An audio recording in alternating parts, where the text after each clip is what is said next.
Hey y'all, what's up? I would first like to apologize for the lengthy video. I had two subjects to address for the holiday and I wanted to hit them in one shot. Like it really matters. I have a target audience of one, and if she sees it, I'm cool. The rest of y'all are just a bonus. Thanks for watching. Anyway, in today's special holiday episode of Shit I Be Thinking About, this has been on my mind for a long time. Do white people really put raisins in potato salad? I was thinking this had to be an internet myth that started in order to throw shade toward American Beckies, because I've only seen the reference in memes and an SNL sketch, never out in the wild. I've asked a few of my white friends, and none of them were able to confirm, except my photography partner, who told me she thinks it might be a Midwestern thing. The bad part about this is, all of the white people that I've asked don't even like potato salad, so I'm stuck without even a focus group to refer to. I shouldn't be surprised though. This is something produced by the same people who brought you Miracle Whip on pears and salmon mole pate, not to mention all the other gelatinous disasters that were barely suitable for human consumption back in the 50s. I am on the fence about ambrosia salad though. Don't know what is in it, but it's interesting. I think there's pineapples and cherries. I digress. How exactly did this get circulated in the black community anyway? Did some dude bring his white girlfriend to the cookout and she concocted this dish thinking she was going to impress somebody? I have questions.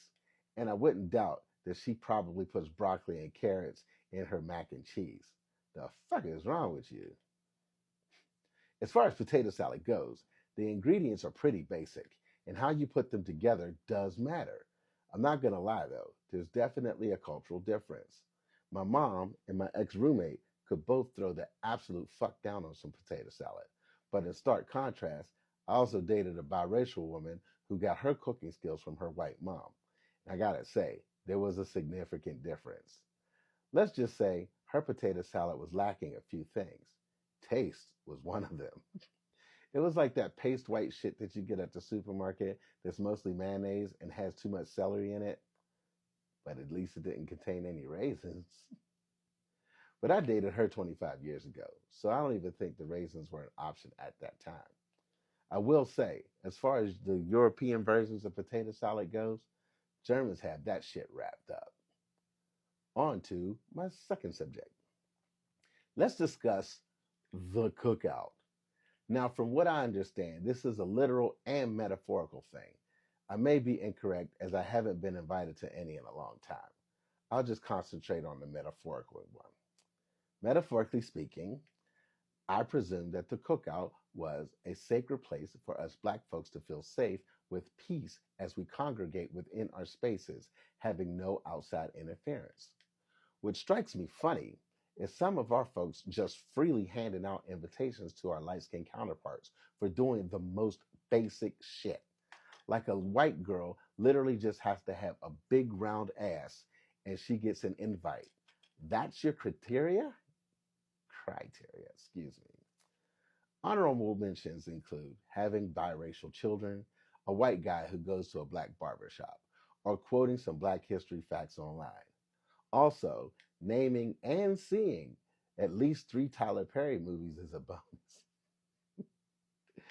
That's an old joke from when I used to do stand up. Anyway, I suppose cookout invitations are the equivalent to the hood passes in the 90s, which were also generously granted to white people for making the least amount of effort to be likable. These spaces are created for a reason, and any sensible ally would realize and respect that. They also definitely wouldn't take offense, hence having no desire or expectations of an invitation. Not to mention, your invitations are not universal.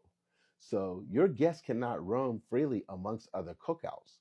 Some of us have more strict requirements before invitations are given out, if at all. They should be sparse and carefully guarded. Why do we always have to be accommodating and welcoming when none of these concessions are offered to us in any other spaces? And please do not give me that not all enter buzzword here nonsense. Y'all know exactly what the fuck I'm talking about. They don't all have to come to the cookout, but you can meet them down the street with a plate. Honestly, I'm just observing from a distance. And like I said, I haven't been invited to any cookouts lately. Maybe because they know I ain't coming. Y'all have a good holiday. Be safe. And that, my friends, is shit I be thinking about. Y'all have a good one. Deuces.